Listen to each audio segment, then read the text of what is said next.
우리는 기도하시겠습니다.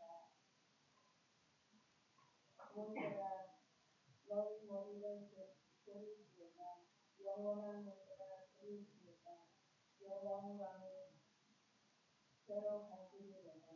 요단의 강은 누구시며 만군의 여호와께서 쭉 영광을 나누시리로다. 다 같이 일어나셔서 사도신경을 기도하겠습니다.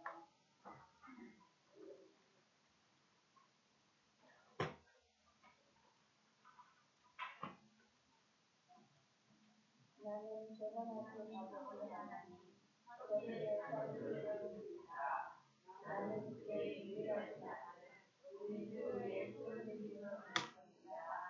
그는 성령으로 인내되어 동정녀와 마리아에게서 나시고 본디오 빌라도에게 고난을 받아 십자가에 못 박혀 죽으시고 장사한 지 사흘 만에 죽은 자 가운데서 다시 살아나셨으며 하늘에 오르시어 전능하신 아버지 하나님 우편에 앉아계시다가 거기로부터 살아있는 자와 죽은 자를 심판하러 오십니다. 나는 성령을 믿으며 거룩한 공교회와 성도들의 교회와 죄를 용서하는 것과 몸의 부활과 영생을 믿습니다. 아멘. 성령 성경 3장을 다시 찬양하시겠습니다.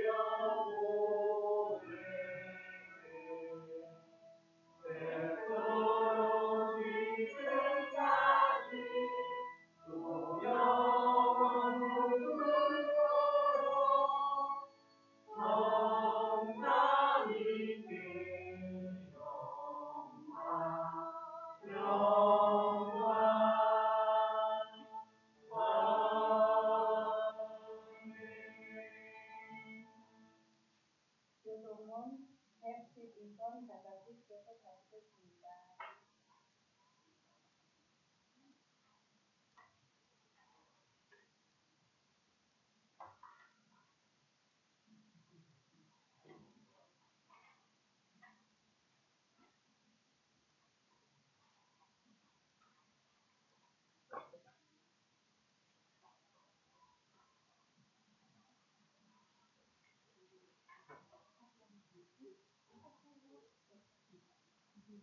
시작하겠습니다. 이는 곧 너희의 하나님 여호와께서 너희에게 가르치라고 명하신 명령과 규례와 법도라.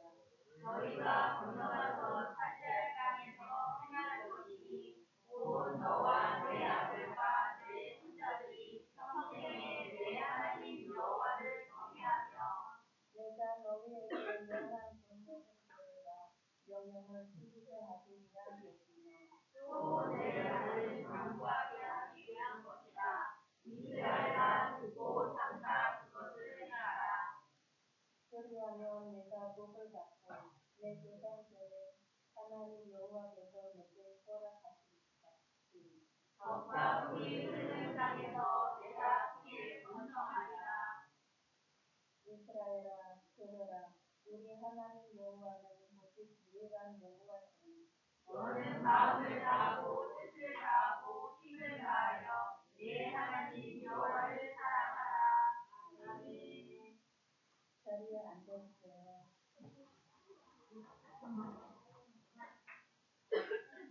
찬송 203장 찬양하시겠습니다.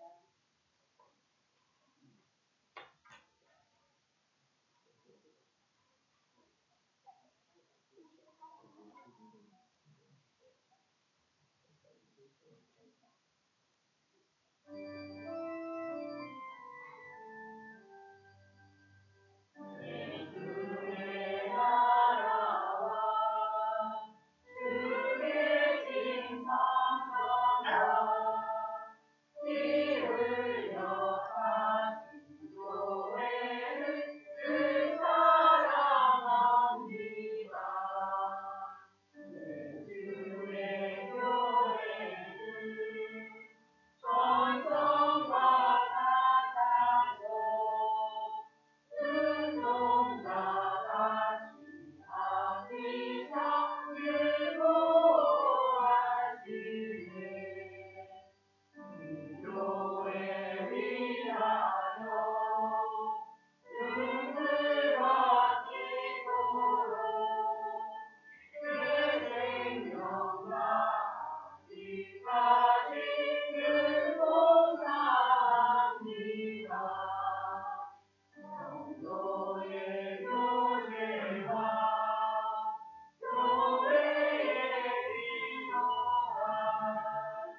삶을 위해서 새벽 기도 시작했습니다.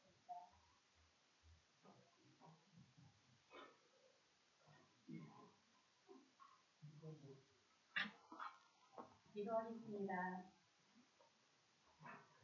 우리의 삶을 주관하시는 하나님 아버지, 오늘도 변함없이 경이로운 아침을 맞아 눈뜨게 하시니 감사하고 지금 이 시간 주님을 경배하고 예배드릴 수 있게 하시니 감사드립니다. 우리는 아름다운 자연 경관을 보는 것만으로도 쉽게 감탄하지만 그것을 창조하고 아무런 대가 없이 누리도록 허락해 주신 주님에 대한 이해와 감사는 부족했음을 고백합니다. 돌이켜보면 우리가 주님을 영접하고 이 자리에 함께 모여 예배드리는 것, 소중한 가족을 허락해 주신 것, 어느덧 하나 주님의 계획과 사랑의 손길이 닿지 않을 수밖에 없었기에 우리의 삶이 축복이요 기적이었음을 알게 되었습니다. 우리는 예수님을 영접하고 그 이름을 믿음으로써 거룩하신 하나님의 자녀가 되었습니다. 하지만 주님의 말씀에 순종하며 살아가려고 해도 때론 이해하기 어려운 고난을 만나거나 믿지 않는 자들이 이 세상에서의 풍족함을 범죄며 애국 땅에서 나와 광야에서는 지켜주시고 이끌어주시고 양식을 주셨음에도 불쌍했던 이스라엘 백성들이 그랬던 것처럼 우리도 시험에 빠질 때가 있습니다. 사랑하는 하나님, 광야에서의 고난 없이 왕이 되었던 사울이 하나님에 대한 감사를 잊고 말씀대로 살지 않아 버림받은 왕이 되었지만 광야에서의 생활로 연단을 받고 주님의 말씀을 지키려 노력했지만 때로 유혹에 넘어가기도 했고 다시 잘못을 뉘우치며 주님께로 돌아간 다윗 왕을 용서해주시고 받아주시고 그의 아들 솔로몬을 통하여 성전을 건축하게 하시는 축복을 허락해 주셨음을 우리는 성경을 통하여 알기에 지금 우리에게 닥친 상황이 힘들어도 주님이 우리를 광야에 내보내신 이유가 있을 거라는 확신을 가지고 더욱 주님께 기도로써 매달리며 그러면서 여전히 주님은 우리 옆에 계시기에 감사하고 한송을 따름입니다. 주님, 이제 우리가 더 이상 복을 바라는 부수적인 신앙에서 벗어나 주님을 믿는 자의 복이 진정으로 무엇인지 깨닫게 하여 주셔서 우리의 모든 형편을 알고 계시는 하나님을 향한 믿음을 놓치지 않고 소망 안에서 기도하면서 주님께서 일하실 그날을 기다리며 인내하게 하여 주셔서 세상 사람들이 추구하는 부와 명예의 권세가 나에게는 많이 없더라도 내가 가지고 있는 것에 만족하고 감사하며 세상과 고정되는 믿음을 가지게 허락하여 주셔서 또한 몸과 마음이 연약한 주의 어르신들과 아프신 분들을 기억하여 주셔서 주님의 따스한 손길로 안아주시고 마음의 평안과 치유도 허락해 주시길 간절히 간구하니 우리의 기도를 꼭 들어주셔서 지금 우리나라가 매우 혼란스럽고 어두운 모습이지만 주님은 이 시간에도 이 나라를 위해 기도하는 자들의 의식을 듣고 계십니다. 이런 때일수록 온 교회와 성도들이 하나 되어 더욱 힘써 기도하게 하셔서 성령의 힘으로 이 나라의 지도자들이 올바른 길로 이끌어갈 수 있게 하여 주시길 간구합니다. 주님, 오늘은 저희 교회의 창립기념을 맞이하여 여성교회의 헌신예배로 주관하는 날입니다. 이 땅에 살면서 여자로서, 아내로서, 엄마로서 역할을 하는 모든 여성들의 노고를 누구보다 잘 아는 주님께서 그들이 가정이라는 작은 교회의 개척자인 사명을 잊지 않고 잘 이끌어갈 수 있도록 늘 힘주시고 축복하여 주셔서 주님과 같은 사랑으로 가정을 섬길 수 있게 하여 주셔서 열방교회 시작부터 지금까지 늘 주님이 함께해 주셨고 지금도 이 자리에 함께 하신다는 것을 믿기에 저희는 감사하며 이 열방교회가 포천 지역의 믿음의 진리가 되고 통로가 되는 역할을 하는 교회가 될 줄 믿습니다. 지금까지 어떤 어려움 속에서도 주님의 말씀으로 교회를 이끌어오신 목사님 가족에게 건강과 영적 평안을 허락하여 주시고 믿음의 열방교회 성도님들에게도 늘 기도 응답하여 주시길 간절히 원합니다. 오늘도 감사에 감사를 더한 말씀으로 전주하시는 예배가 되길 바라며 예수 그리스도 이름으로 기도드렸습니다. 이용석 성도님께서 성경 독독을 하시겠습니다.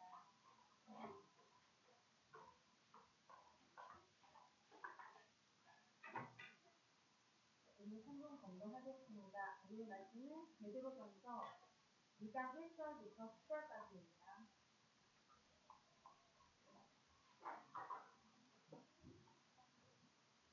2장 1절부터 10절까지 찾아주시기 하신 줄 알고 시작하겠습니다. 페이지는 379페이지예요. 신약성경 379페이지.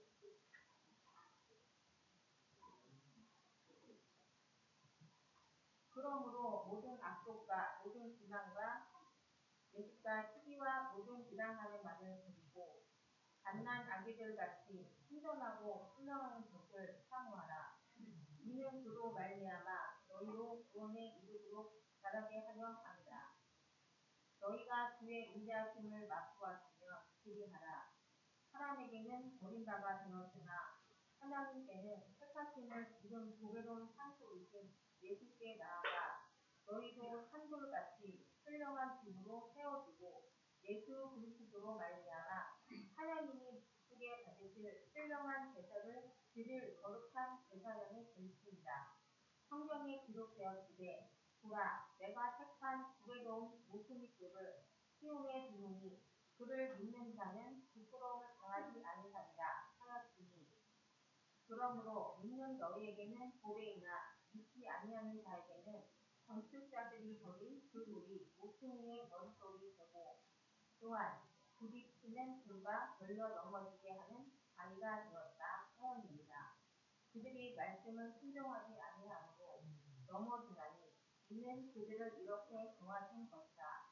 그러나 너희는 택하신 족속이요 왕같은 제사장들이요 거룩한 나라요 그의 소유가 된 백성이니 이는 너희를 어두운 데서 불러내어 그의 기이한 집에 들어가게 하신 그의 아름다운 법을 선포하게 하려 하시니라. 너희가 전에는 백성이 아니더니 이제는 하나님의 백성이요 전에는 긍휼을 얻지 못하였더니 이제는 긍휼을 얻으니라. 아멘.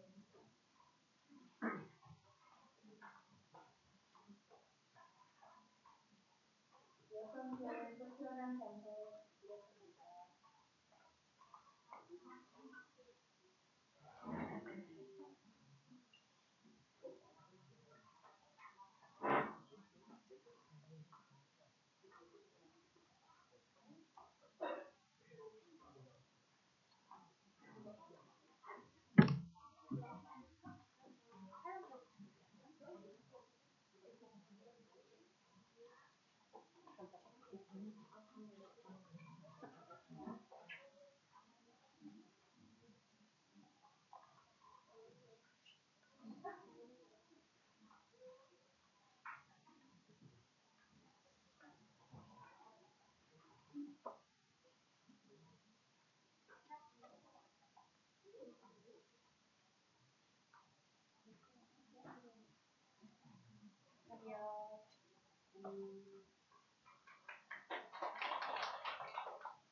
담임 목사님 나오셔서 요르단 제사장이라는 설교 말씀을 전해주시겠습니다. 많은 은혜 받으시길 바랍니다. 감사합니다. 오늘 저희 열방교회가요 5주년이 됐어요. 정식으로 저희가 이제 포천에 와서 감리교회에 허일이 되고 교회로 감리교회로 세워진 지 5년이 됐습니다. 오늘 교회 창립 5주년 인사차 예배 겸 기도가 우리 여성교회 성신 예배를 이렇게 드리게 되었는데요. 이 자리에 참석하신 여러분 모두 축복하고 또 5년 동안 여러분 정말 하나님의 나라와 교회를 위해서 정말 작은 일에서부터 헌신하시고 또 봉사하신 그 노고에 축복을 드리고 깊이 감사를 드립니다. 그리고 오늘 하나님의 말씀을 같이 찾아보도록 하겠는데요. 오늘 함께 보실 주일의 말씀은 베드로전서 2장 1절에서 10절의 말씀입니다. 오늘 제가 여러분들하고 아주 중요한 주제를 가지고 이야기를 나누려고 해요. 창립 5주년이면서 헌신 예배를 드리는 이 시간. 그럼 헌신이라는 것은 쉽게 말하면 우리가 하나님 앞에 드리는 것을 말하는 거거든요. 그러면은 하나님께서는 우리로부터 무엇을 받기 원하실까? 그것을 주제로 여러분들하고 함께 오늘 말씀을 좀 나눠보려고 합니다. 오늘 먼저 베드로전서 2장 우리가 이제 하는데 베드로전서 본문 2장의 본문을 가지고 우리가 나누지만 베드로전서 1장을 보면은 시작이 이렇게 시작을 합니다. 베드로전서 1장 1절은 예수 그리스도의 사도 베드로는 본도, 갈라디아, 갑바도기아, 아시아와 비두니아에 흩어진 나그네 곧 하나님 아버지의 미리 아심을 따라 성령의 거룩하게 하심으로 순종함과 예수 그리스도의 피뿌림을 얻기 위하여 택하심을 받은 자들에게 편지하노니 은혜와 평강이 너희에게 더욱 많을지어다. 수신자가요 여러 명이에요. 오늘 베드로를 통해서 하나님께서 이 말씀을 전하시는데 누구에게 전하시냐면은 특별히 어느 교회 사람들 아니면 어느 지역 사람들에게 전하는 것이 아니라 예수를 믿는 여기서 말하는 본도 갈라디아 갑바도기아 여기는 그 당시에 복음이 전해진 모든 지역이었습니다. 동유럽에서부터 터키까지 그때는 이제 복음이 갓 전해지기 시작한 시기였기 때문에 오늘 베드로 전서에서 언급하는 이곳들은 복음이 전해진 모든 곳이에요. 딱 요 지역으로만 이해하시면 안 되고 복음이 전해진 모든 것, 그리스도인들이 있는 모든 것. 그러니까 지금으로 치면 일본, 미국, 한국 그리스도인이 있다면 우리가 가보지 못한 저기 아프리카에서부터 여기까지 모든 지역을 다 통달하는 거죠. 모든 세계에 흩어져 있는 그리스도인들에게 전하시는 하나님의 말씀으로 여러분들이 이해하시면 된다는 거예요. 제가 지도를 하나 준비했는데요. 그 당시에는요, 딱 요 지역밖에 없었어요. 복음이 전파되는 지역. 이제 예수님이 사도들을 통하여 복음을 전하시기 시작한 그때였기 때문에 오늘 특별히 본문에서 나온 지역을 제가 이렇게 동그라미를 쳐놨습니다. 근데 여기가 복음이 전해진 전 세계였어요. 네, 복음이 전해진. 그래서 모든 그리스도인들에게 보내는 이 편지. 그럼 이 편지의 주제는 무엇일까? 그것은 우리가 아까 전에 우리 이명섭 총무님께서 본문 읽어주셨듯이 바로 성장이에요. 성장. 보면은 2절에 보면 오늘 본문 2절에 보면은 너희도 구원에 이르도록 자라게 하려 합니다. 여러분 예수를 믿어도요 성장이 있어야 됩니다. 성장이 없는 믿음은 구원에 대해서는 제가 말할 수 없겠어요. 왜냐하면 그것은 하나님의 주권이기 때문에. 아마 예수를 믿으니까 구원은 받을 수 있을 거라고 생각을 합니다. 근데 성장을 이루지 못한 그리스도인들은 하나님의 일을 하기가 너무 힘들어요. 너무 힘들어요. 그래서 오늘 성경은 하나님께서는 전 세계에 흩어져 사는 모든 그리스도인들에게 무엇을 말씀하신 거냐면 자라나야 합니다. 자라나야 합니다. 근데 그 당시에 그러니까 여러분들이 이 오늘 본문의 말씀을 보면서 본인을 한번 비교해 보셔야 돼요. 그 당시 베드로 전서가 기록되어졌을 당시에 그리스도인들의 상태는 어떠했냐면 1장 22절이 우리에게 알려줍니다. 1장 22절에 뭐라고 기록되어 있냐면 너희가 진리를 순종함으로 첫 번째 그들의 성장 상태를 보려면 첫 번째 진리를 순종합니다. 진리를 순종. 하나님의 말씀대로 산다는 거거든요. 하나님을 믿는 거는 하나님을 믿는 거고 내가 사는 것도 내가 사는 거고 하나님이 말씀하신 대로 살면 세상에서 못 살아요. 손가락 잘라가지고 그거 하나님 말씀대로 살면 굶어 죽을 수밖에 없어요. 이렇게 말하는 그리스도인들 은근히 많습니다. 근데 그 당시에 그리스도인들은요 적어도 진리를 순종합니다.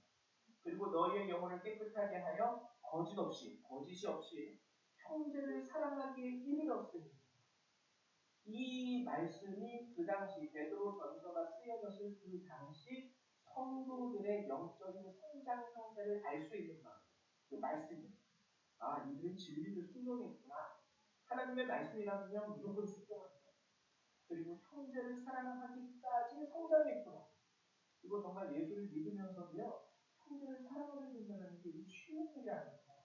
쉬운 일이 아닙니다. 근데 여기에서 더 말씀하신 게 여기까지 이르렀지만 그게 끝이 아니라는 거예요. 그게 끝이 아니라는 것이 성장에 대해서 오늘 베드로전서 2장 5절이 또 말하고 있습니다. 너희도 산돌같이 신령한 집으로 세워지고 그리고 예수 그리스도로 말미암아 하나님이 기쁘게 받으실 신령한 제사들을 거룩한 제사장이 될지니라. 거룩한 제사장이 되기까지 여러분들은 성장해야 된다. 이 말씀을 잘 이해해요. 그러면 주제는 딱 그거 있죠. 신령한 집으로 세워지고 거룩한 제사장이 돼야 하는구나. 이게 하나님이 우리에게 요구하시는 거예요. 너희 각자는 이제 신령한 집으로 세워지고 거룩한 제사장이 되기까지 성장해야 합니다. 그럼 뭘 얘기하는 걸까요? 이 잘못 이해하시면은 제사장이 될지니라 나 바로 빨리 신학을 해서 내 목회자가 돼야 되겠다. 이렇게 이해하실 수 있는 분들도 종종 있을지도 모르겠어요. 당연히 그런 뜻은 아니겠죠. 그런 뜻은 아니죠. 거룩한 제사장이 되기까지 우리의 성장을 바라시는 하나님께서 우리에게 말씀하시는 아주 중요한 말씀이 베드로전서 1장 1절입니다. 이게 뭐냐면 그러므로 제사장으로 성장을 해야 되기 때문에 그러므로 모든 악독과 모든 기만과 외식과 시기와 모든 비방하는 말을 버려라.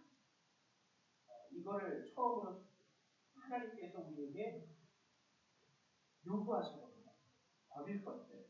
우리 안에 있는 여전히 남아있는 악독, 그리고 기만, 외식, 시기, 모든 비방하는 말을 버려라. 근데 여기서 우리가 알아야 되는 게 있는데 악독하다는 것은 말 그대로 모든 악한 것들입니다. 우리 마음 심보가 틀어지고 이런 모든 악한 것들. 근데 여기서 제가 여러분들하고 특히 나누고 싶은 것이 기만과 외식과 기만, 제가 국어사전을 찾아봤는데요. 기만이라는 거는 남에게 그럴듯하게 속인다는 거예요. 남에게 그럴듯하게 보이게 만드는 거죠. 별거 아닌데 막 이렇게 포장을 잘하면서 어떻게 꾸며가지고 그럴듯하게 보이게 만드는 게 기만입니다. 속이는 거예요. 남을 속이는 거예요. 그리고 외식, 겉모습만 이렇게 꾸며가지고 좋은 것처럼 보이게 만드는 게 외식이에요. 외식. 예수님이 그 당시에 제사장들과 바리새인들에게 외식하지 말라고 많이 지적하셨죠. 겉으로만 번지르르 해가지고 거룩한 척, 수염 딱 기르고 아주 멋있는 옷만 딱 입고 모자 쓰고 딱 이러면서 거룩한 척, 그런 사람들을 보고 주님이 그러면서 외식하는 거예요. 그리고 기만, 타인을 나쁘게 모략하는 거예요. 이 모든 말씀들은 특징이 있어요. 나를 높이려는 행위에서 기인하기 시작한다는 겁니다. 외식도요, 나를 높여 보이게 하려고 속이는 거예요. 야, 어떻게 하면 내가 좀 높은 사람처럼 보일 수 있을까? 첫 번째는 말투를 입고, 그리고 두 번째는 옷을 이렇게 입고, 세 번째는 걸음을 걸을 때 딱 이렇게 하고 가. 대표적인 게 이제 사회적으로 보면요, 어디에서 이런 모습이 많이 나타나냐면 그분들이 꼭 다 그렇다라는 것은 아닌데 대통령이 되면 그렇게 됩니다. 제가 그분들의 신성이 그렇게 된다는 것이 아니라 그분들은 대외적인 이미지를 갖춰야 하는 분들이기 때문에 잘 보세요. 후보 시절의 모습과 당선 이후의 모습이 굉장히 달라요. 아주 깔끔하고 멋있어요. 아주 깔끔하고 멋있어요. 제가 그분들을 비방하려는 건 아니고 그런 게 있다라는 거예요. 제사장으로 그러면은 성장하기 위하여 하나님은 이런 것들을 버리고 우리가 제사장 이러면은 주로 구약에 나오는 단어들이기 때문에 구약을 통해서 이 제사장에 대한 이미지를 우리가 습득하게 됩니다. 배우게 된다는 거예요. 구약의 제사장들과 대제사장들, 그러면 이 사람들은 어떤 사람들일까요? 혹시 우리 학생들 중에 아는 사람 있어요? 제사장? 하면은 제사 지내는 사람. 맞아요. 특별히 하나님께서 제사장이 될 사람들로 레위 지파의 사람들을 뽑으셨습니다. 모세와 아론 이 사람들 다 레위 지파 사람들이거든요. 이 사람들은 쉽게 말하면 거룩하게 구별된 사람들이에요. 하나님이 레위 사람들을 구별하셨어요. 그들을 뽑으셨어요. 레위 자손과 아론의 자손. 그러면 이제 여기서 우리가 한번 생각해 봐야 할 것이 있습니다. 그럼 레위 사람들은 이스라엘의 다른 지파들에 비해서 존재적으로 뭔가 특별하게 거룩한 것이 있었을까? 그렇게 생각하십니까? 아니요, 없었어요. 이것은 그냥 하나님의 주권 하에서 하나님이 레위 사람들을 선택한 것이 레위 사람들이 존재적으로 특별하게 구별될 만한 거룩함을 가지고 태어났기 때문에 레위 사람들을 하나님께서 택하신 것이 아니라는 거예요. 그렇기 때문에 제사장이 됐다고 해서 목이 힘주면 큰일 납니다. 큰일 나요. 내가 잘나서 하나님이 나를 선택할 줄 알면 큰일 난다는 거예요. 선택받은 이후에도 그것 때문에 내가 잘났다고 스스로 생각하면 난리 납니다. 난리는 안 돼요. 우리가 깨끗하고 거룩해서 택함받은 것이 아니라 그냥 하나님이 나를 택하셨기 때문에 내가 제사장이 된 것이기 때문에 거기에서 어떻게 나의 뭔가를 드러내려고 하는 개인적인 욕구가 생기면 안 돼요. 그렇기 때문에 하나님이 기만도 버리고 외식도 버려. 너 안 잘났어. 너 안 거룩해. 그냥 내가 레위 지파를 뽑았고 그렇기 때문에 네가 제사장이 될 거지. 네가 특별하게 제사장 시켜주는 거 아니야. 이 말이야.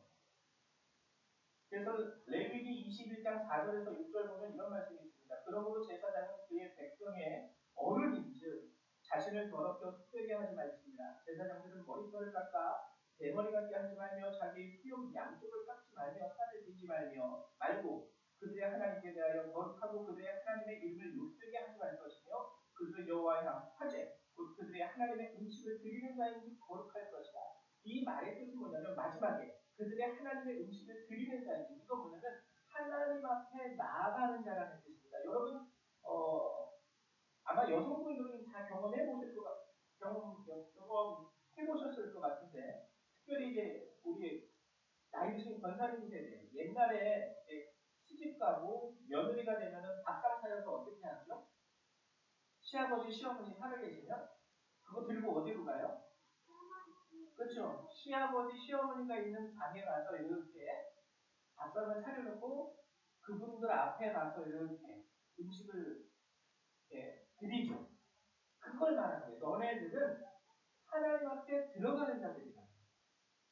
하나님 앞에 들어가는 자인즉 거룩하신 하나님 앞에 나가야 하는 자인즉 너희들은 스스로를 거룩하게 하라. 이게 바로 레위기 21장 4절에서 6절이 말하는 말씀의 핵심입니다. 결혼을 해가지고 새댁이 되는데 그래서 시어머니 시아버지 음식을 마련해서 시어머니 시아버지 앞에 가는데 아침에 일어난 모습 그대로 머리는 막 흩어져가지고 비듬이 끼고 이빨에는 막 고춧가루 묻어있고 그런 상태로 이제 시아버지 시어머니 앞에 못 나가잖아요. 그래가지고 하나님이 레위 자손들에게 거룩을 말씀하십니다. 그래서 이런 거룩을 우리는 뭐라고 얘기하냐면 요구된 거룩이라고 얘기합니다. 요구된 거룩. 그러니까 본질적으로 그들이 거룩한 것이 아니라 하나님께서 그들을 하나님 앞에 나오는 자로 택하였기 때문에 너희들에게는 거룩하기 요구된 너희들은 거룩해야 한다. 아주 쉽게 예를 들면 여러분 혹시 그런 경험 있으신지 모르겠어요. 저는 그런 경험이 있었는데 특별히 이제 학교 다닐 때 고등학교 때 제가 처음 하나님을 믿었을 때 했던 기도의 종류가 다 이런 것들이에요. 하나님을 깊이 알지 못했기 때문에 하나님을 믿으면서 학교 갈 때 그러니까 제가 하나의 예를 들면 만약에 번호가 20번이에요. 20번. 근데 오늘이 20일이야. 오늘 날짜가 20일인데 내 번호가 20번. 그러면은 하나님 앞에 어떻게 기도해 줄 줄 아세요? 제가? 하나님 오늘 20일인데 오늘 수학 시간이랑 영어 시간이 네. 웃으시는 분들은 뭔 뜻인지 아시죠? 선생님들이 칠판에다가 문제 적어놓고요. 야, 이 문제 두고 와서 풀어볼 사람? 그러면은 나서서 풀려고 하는 사람이 없어요. 그러면 선생님들 꼭 하시는 말씀이 뭐냐면 오늘 며칠이지? 20일이요. 그래 그럼 20번 나와. 20번 나와서 풀라는 거예요. 그래서 제가 처음 하나님 믿을 때 하나님 앞에 기도한 게 하나님 오늘 20일입니다. 오늘 수학 시간이 있어요. 영어 시간이 있어요. 제발 선생님이 문제 너희들이 풀어라 이 말 안 하기 좀 해주세요. 어떻게 제가 안 걸리게 좀 해주세요. 이 기도도 했었어요. 학교 다닐 때. 어떻게 보면은 아주 극단적인 비유이긴 하지만 제사장으로 택함을 받았다는 것이 바로 이런 것과 비슷해요. 뭔가 존재적으로 특별한 것이 있기 때문에 나와서 풀어보라는 것이 아니라 하나님이 그냥 레위 자손들은 내가 나의 것으로 삼겠다. 선언하셨기 때문에 그들은 제사장과 대제사장이 된 것이고 그렇기 때문에 그들에게는 요구되는 것입니다. 요구되는 것이죠. 그래서 그 거룩함의 모습이 바로 이겁니다. 옷도 구별되고 머리에도 이렇게 띠를 두고 그리고 제사장으로 임명될 때 기름 부음을 받고 우리도 나와서 문제 풀라고 하면 선생님이 뭐 주죠? 분필 주잖아요. 똑같은 거예요. 분필 주잖아요. 이거 분필 가지고 여기다 풀어봐. 또 못 풀면은 선생님한테 그다음 지금은 안 그러지만 저희 때는 어떻게 하고서는 빠따로 세 대씩 맞았어요.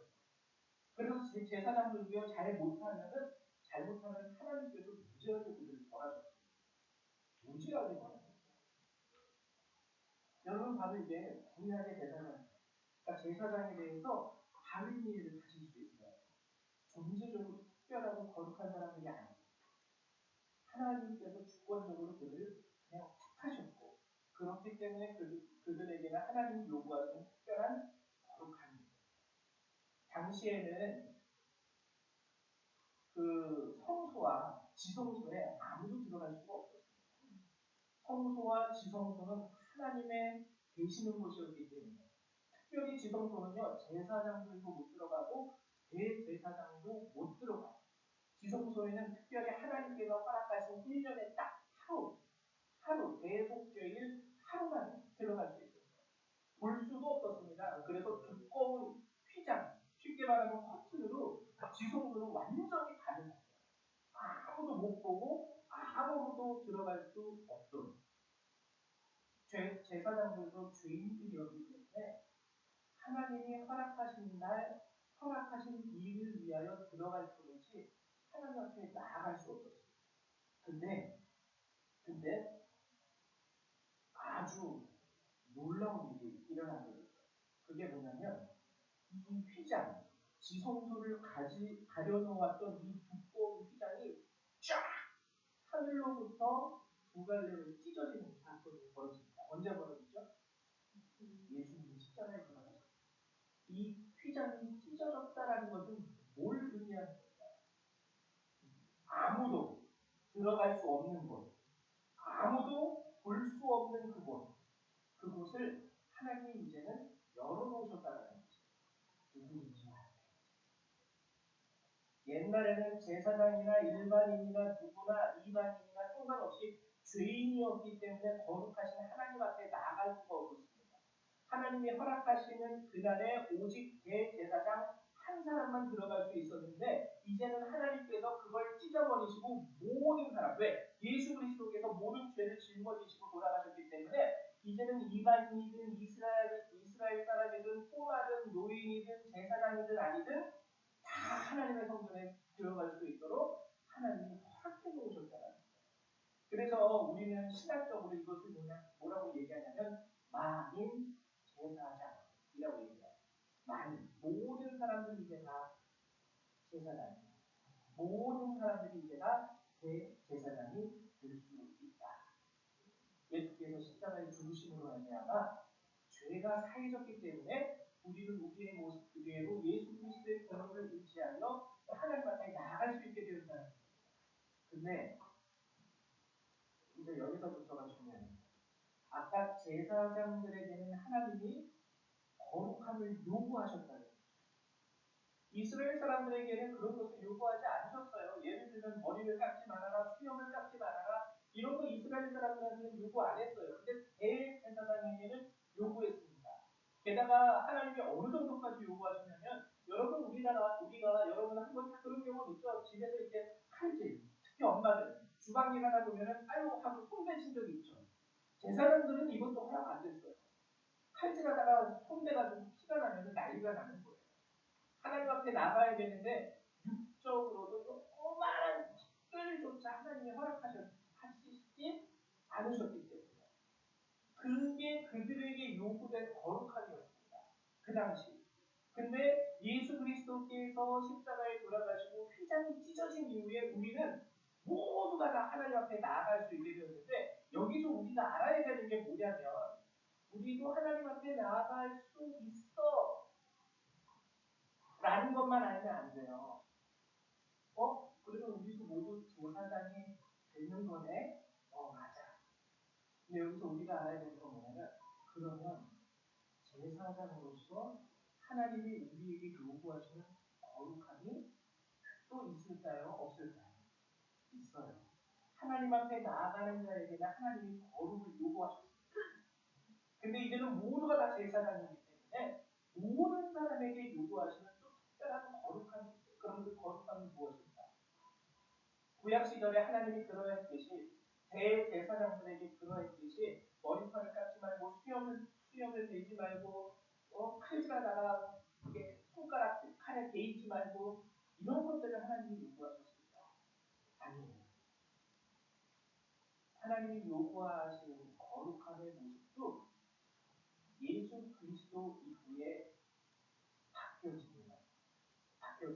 이게 바로 이 말씀이에요. 오늘 본문 9절의 말씀. 그러나 너희는 택하신 족속이요 왕같은 제사장들이요 거룩한 나라요 그의 소유가 된 백성. 이제 예수 그리스도의 공로에 의지해서 우리는 택하신 족속, 즉 이스라엘과 같은 족속이 됐다는 거예요. 그 다음에 왕 같은 제사장, 즉 아론과 모세와 그의 자손들과 같이 됐다는 거예요. 그리고 거룩한 나라요 그의 소유가 된 백성이 됐습니다. 이는 너희를 어두운 데서 불러내어 그의 기이한 빛에 들어가게 하시니에 아름다운 법을 선포하게 하려 하십니다. 여러분, 이제 새롭게 제사장이 된 예수 그리스도의 죽으신 이후에 새롭게 제사장이 된 이 땅에 퍼져 있는 모든 그리스도인들에게 하나님이 너희들도 이제 제사장이 되었으니 예전에 구약시대에 그러했듯이 내가 너희들에게 특별한 거룩함을 요구한다. 그것이 뭐냐면 아름다운 법을 선포하는 것입니다. 여러분 바로 이게 우리에게 요구하시는 새로운 거룩함의 모습입니다. 아름다운 법을 선포하는 것. 누구의 법일까요? 예수님의 법입니다. 하나님의 법. 우리는 오늘 본문이 얘기하셨듯이 더럽고 어두운 존재들이었습니다. 너희를 어두운 데서 불러내어 그 더러운 곳에서 끄집어내어 그의 기이한 빛에 들어가게 하셨다. 들어가게 하셨다. 이렇게 하신 이에 아름다운 법을 선포하는 것이 이제 너희들이 가져야 할 새로운 거룩의 것입니다. 주님은 이것을 우리에게 오늘 본문은 이것을 우리에게 요구하고 있습니다. 여러분 우리가 잘 알아야 돼요. 예수를 믿으면서 하나님이 요구하시는 성도들에 대한 거룩함이 무엇인지 잘 아셔야 됩니다. 잘 아셔야 돼요. 근데 아직도 안타까운 게 뭐냐면요. 이 시대에 많은 크리스찬들이 그 거룩함을 외식으로 많이 꾸며요. 하나님이 외식을 버리고 기만을 버리고 비방을 버리라고 했는데 아직도 우리는 외식함과 기만함 이거 다 속이는 거거든요. 쉽게 말하면 여러분 예 맞아요. 겉으로 거룩해 보이는 것도 좋습니다. 그렇잖아요. 저기 이완이면 자웅치마라고 담임 목사님이 그래도 겉으로 보기에도 좀 거룩해 보이고 겉으로 보기에도 조금 이렇게 무게 있게 보이면 얼마나 좋습니까? 저는 그걸 잘 못해요. 좀 가벼워 보이기도 참. 네. 근데 중요한 건 거기에 있다라는 게 아니에요. 이완이면 자웅치마라고 겉으로 보기에도 거룩해 보이고 그러나 안에도 덕이 있으면 되는 거예요. 근데 안에 덕은 없어요. 덕은 없고 겉으로만 거룩해 보이고 안 된다. 안 된다. 지난 시간에 우리가 역대상의 말씀을 한번이제 기도의 시간마다 나눈 적이 있었는데 21장 1절과 사무엘하 24장 1절 이 부분 빨리 좀 지나갈게요. 사탄이 일어나 이스라엘을 대적하고 다윗을 충동하여 이스라엘을 대수하게 하니 그리고 사무엘하에는 똑같은 말입니다. 여호와께서 다시 이스라엘을 향하여 진노하사 그들을 치시려고 다윗을 격동시키사 가서 이스라엘과 유다의 인구를 조사하라 하십니다. 이게 언제냐면 말씀드렸다시피 이제 다윗이 왕국을 온전히 건설을 했습니다. 통일 왕국을 완벽하게 이루었어요. 그리고 주변에 있는 모든 이방 민족들을 점령하고 정복하고 나라를 확장해요. 이때 사사기를 지나면서 사사기 시대는요 이스라엘 사람들이 맨날 쥐어 터져 살았어요. 주변에 있는 이방인들한테 맨날 울어갖고 하나님 또 울어 터졌어요. 도와주세요. 그러면은 하나님이 사사를 일으켜서 그들을 징벌하시고 이것의 반복이 사사기였거든요.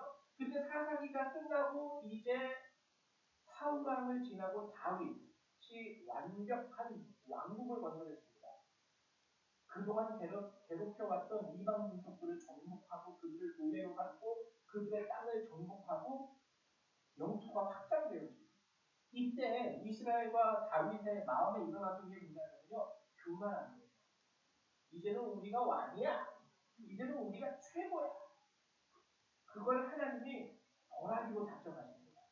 그래서 이 여호와께서 다시 이스라엘을 향하여 진노하라고 왜 교만해지기 시작해요. 축복을 주다 보니까 좀 먹고 살게 해줬더니 사업이 확장되게 해줬더니 이게 지가 잘한 줄 알고 그리고 지가 세상의 왕인 줄 알고 고개를 쳐들기 시작하니까 하나님이 다윗을 격동하사 이스라엘을 치기 시작합니다.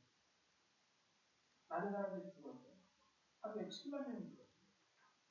근데 이때 제가 말씀드리려는 것은 이 부분이 아니라 이때에 다윗이 오르난이라는 이방 사람의 타작 마당에 하나님이 그곳에 제단을 세우랍니다. 그래서 다윗이 오르난으로부터 그 타작 마당을 사고 그 거기에 하나님께 제사를 드리기 위한 제단을 건설하게 됩니다. 이 당시에는요, 그 이스라엘 안에 또 다른 제단이 있었어요. 어떤 제단이냐면 기브온의 산당, 거기에 모세가 만든 제단이 있었습니다. 모세가 그동안에는 기브온의 산당에 제단을 만들고 거기서 하나님께 제사를 드렸어요. 근데 오늘 오르날의 타작 마당에 하나님께서 새로운 제단을 건설하라고 명령하신 거예요. 다윗에게. 그 교만으로 인하여 징벌을 받은 순간에, 그리고 거기서 제단에서 새롭게 제단을 세우고 제사를 드렸을 때 하나님의 징벌이 그칩니다. 징벌이 그쳐요. 기브온의 산당과 오르난의 타작 마당, 이 두 제단에 대한 극명한 차이점이 보입니다. 차이점이 보이는데, 첫 번째는 뭐냐면 역대상에 나와 있는, 제가 오늘 올렸는데 29절과 30절의 말씀을 보면은 옛적에 모세가 광야에서 지은 여호와의 성막과 번제단이 그때 기브온 산당에 있었으나 다윗이 여호와의 천사의 칼을 두려워하여 감히 그 앞에 가서 하나님께 묻지 못하더라.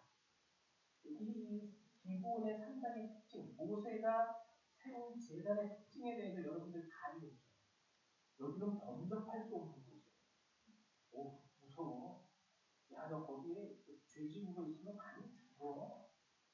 거기 그 기브온 산당에 임하시면 하나님을 만나기만 하면 너 그 숨겨진 죄까지도 다 밝혀져가지고 뜯어 맞아 너. 그러니까 다윗도 뭐라 그래요? 천사의 칼을 두려워하여 감히 그 앞에 가서 하나님께 묻지고, 어떻게 보면 거룩해 보이죠. 존엄해 보이죠. 함부로 가서는 안 되는 거예요. 조심해야 되는 거예요. 항상 뭔가 우리 가운데 불결함이 없도록 나를 정돈하고 가야 하는 것이 기본 산당이에요. 그러니까 천사의 칼을 두려워하여 다윗도 심지어는 거기 가서 하나님께 묻지도 못합니다. 하나님께.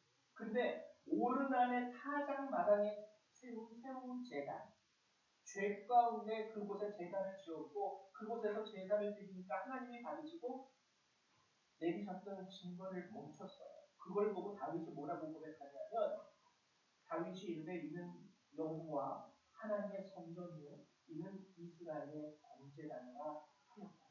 결국엔 다윗이 여기다가 솔로몬의 성전을 지을 것을 유언을 하게 되고 솔로몬은 여기다가 성전을 짓게 됩니다. 여기에서 특징은 뭐냐면요, 여기는 우리가 부족하고 우리가 좀 모자르고 우리가 죄돼도 괜찮아요.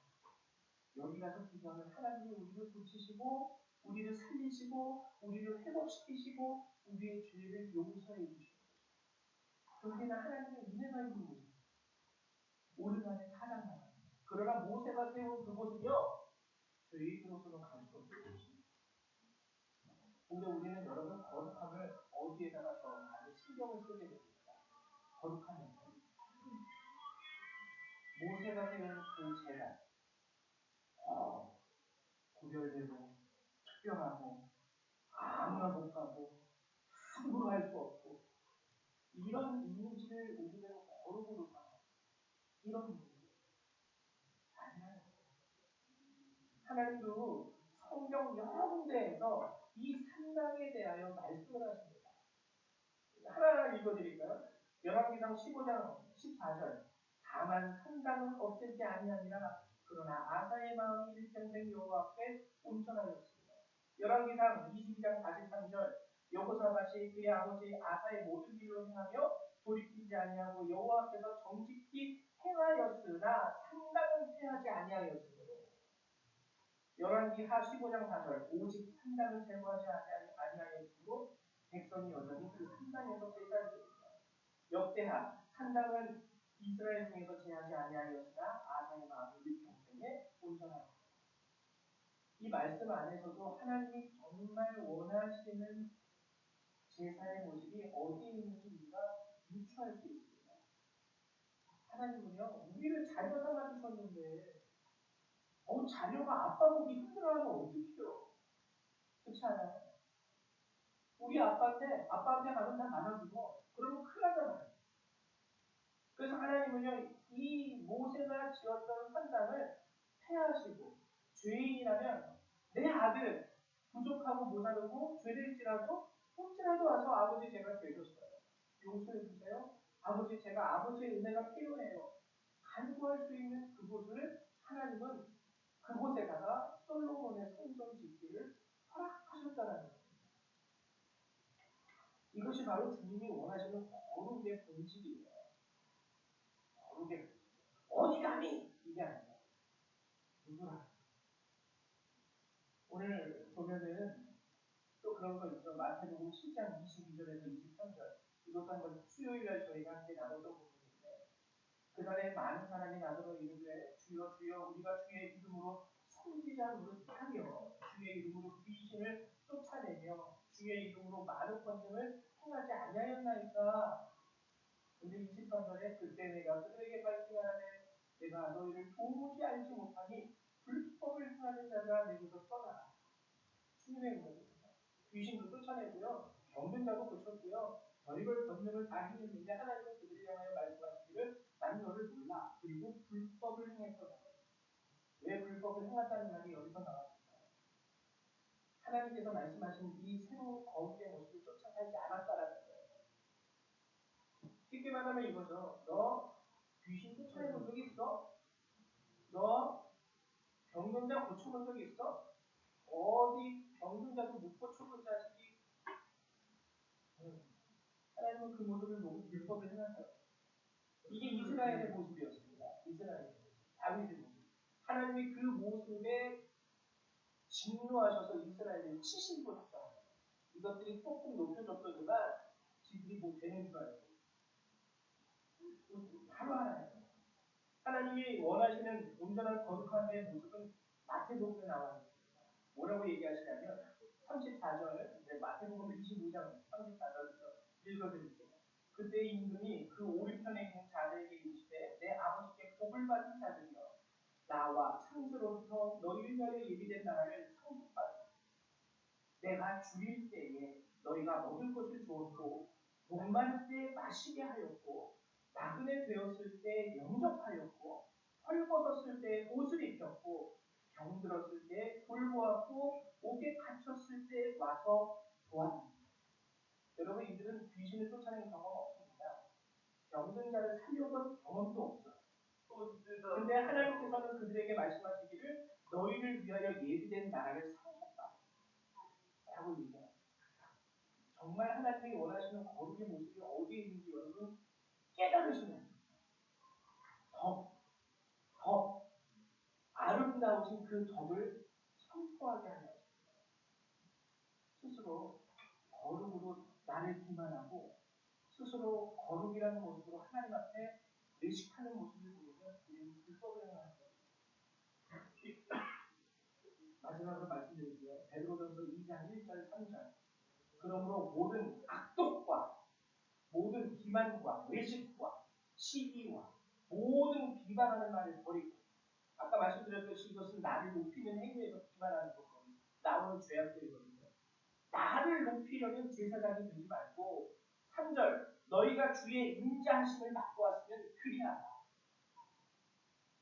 너희는 죄인이었는데 인자하심을 받고 왔음으로 인하여 이렇게 하나님 앞에 살아가잖아. 그러니까 기만과 외식으로 쌓인 거룩함을 버리고 오직 그 인자하심을 따라서 주님의 아름다운 덕을 선포하는 그리스도인들, 제사장인들. 이것이 하나님께서 우리에게 주신 말씀이에요. 여러분, 예수님도요 뭐라 그래요? 오늘 건축자의 어떠한 것? 버린 돌이에요. 볼품 없었다는 거예요.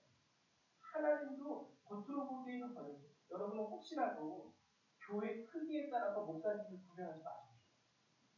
큰 교회 목사님은 뭔가 있어 보이고 작은 교회 목사님은 버려진 돌처럼, 아니 저 목사님은 별로 신경 안 써요. 예수님이 딱 그랬어요.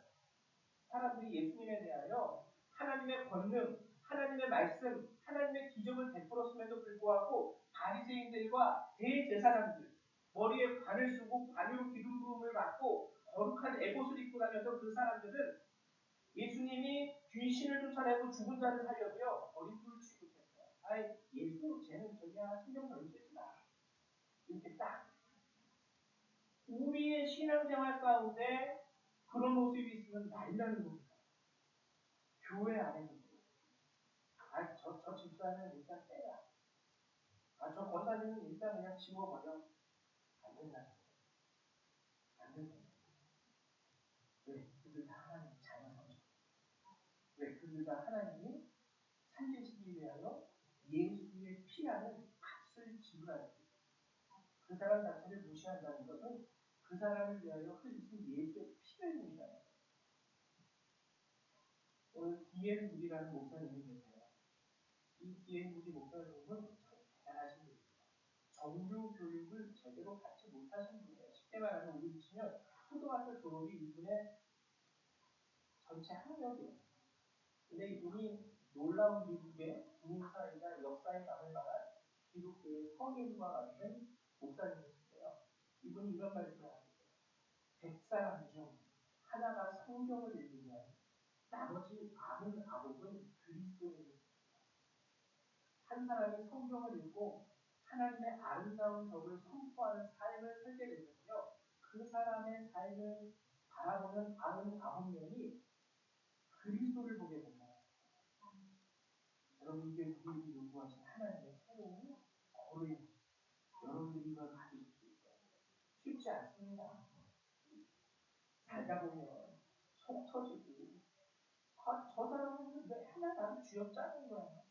준 것도 없으면서 그런 사람도 있고 말이 안 통하는 사람도 있고 그렇죠? 우리가 이게 인간이기 때문에 그럴 수 있어요. 근데 그때마다 우리가 안식 아름다운 덕을 선포해요.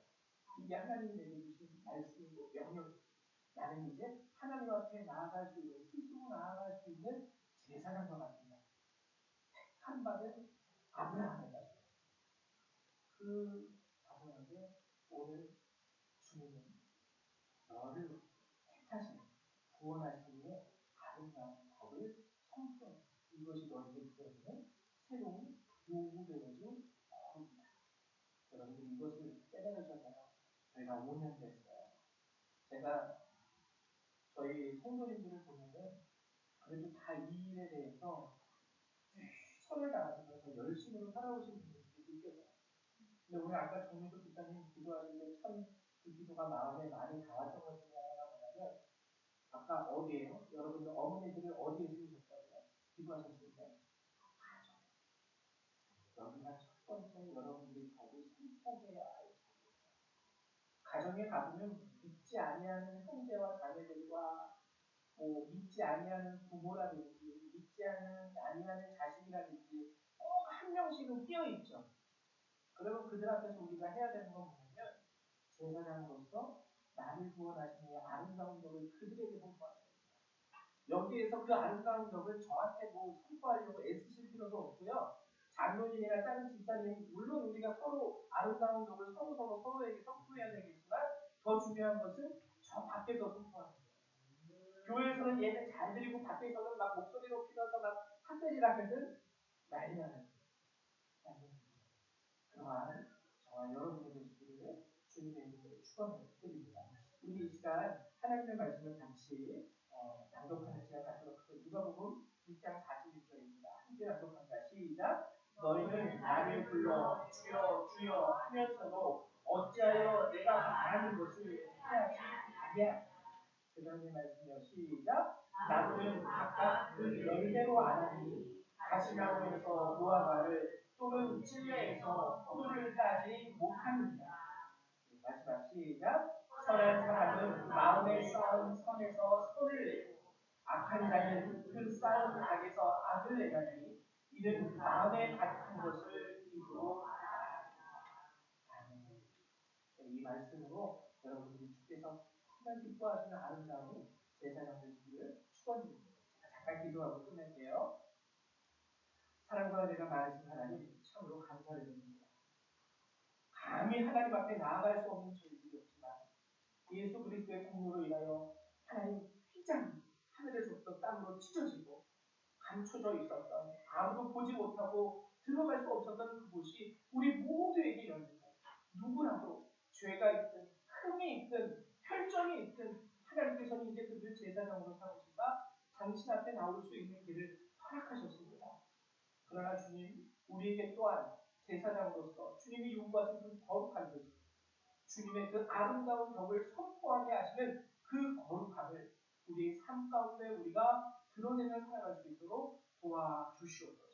감사합니다. 예수님의 이름으로 기도했습니다. 아멘.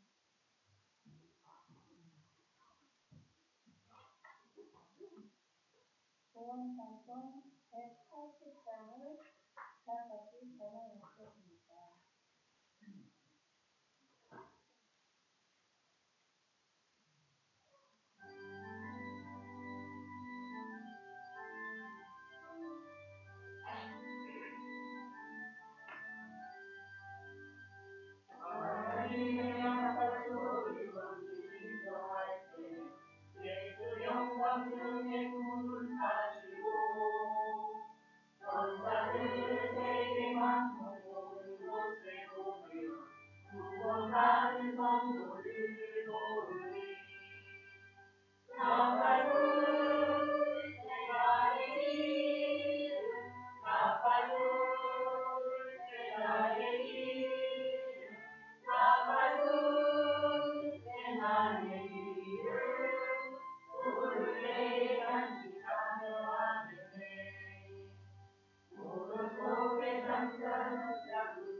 항상 기도하고 깨어 있어서 기쁨으로 보좌 앞에 우리 나가서도 그때까지 참고 기다리겠네.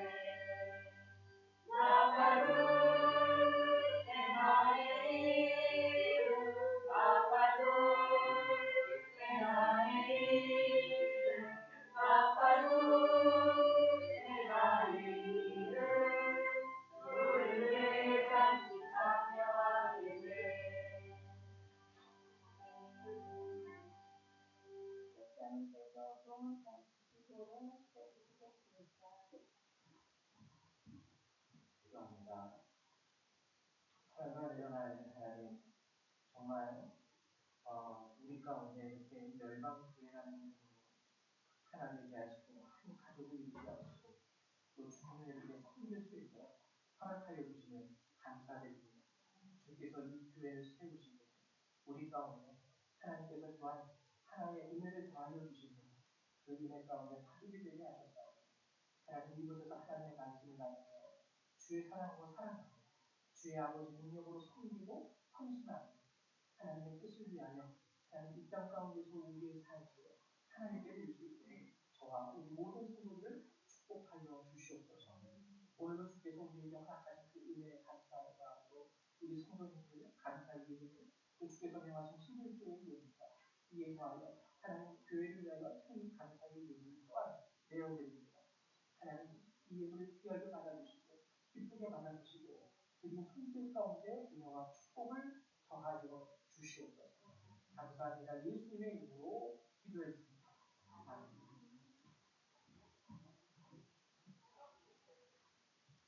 조은경 집사님께서 주님께서 기도해 주시길 알려주시겠습니다.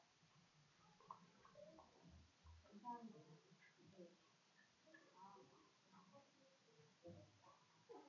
주의 소식을 알려드리겠습니다. 성도의 교제.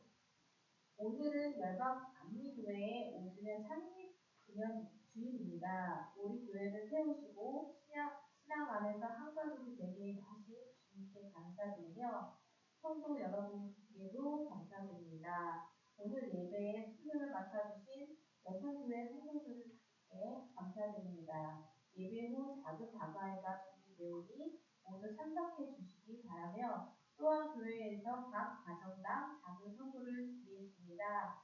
하고 혼자서 가져가시길 바랍니다. 추운 날씨로 인하여 아프신 성도님들이 있습니다. 각자 건강에 유의하시고 몸이 불편하신 분들을 위해서 함께 기도해 주시기 바랍니다. 사업을 하시는 성도님들의 사업장을 위해 기도를 부탁드립니다.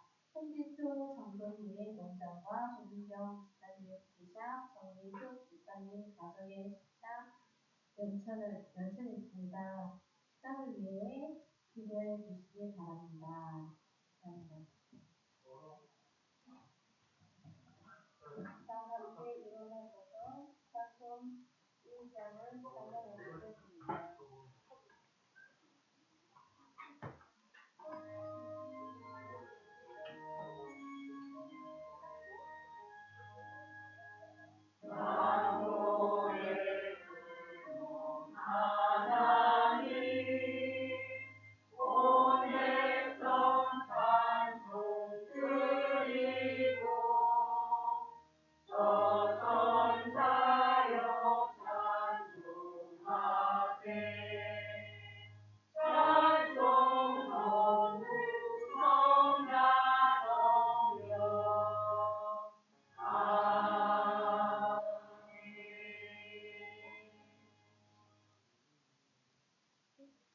목사님 주표로 여성교회 생신 예배를 마치겠습니다.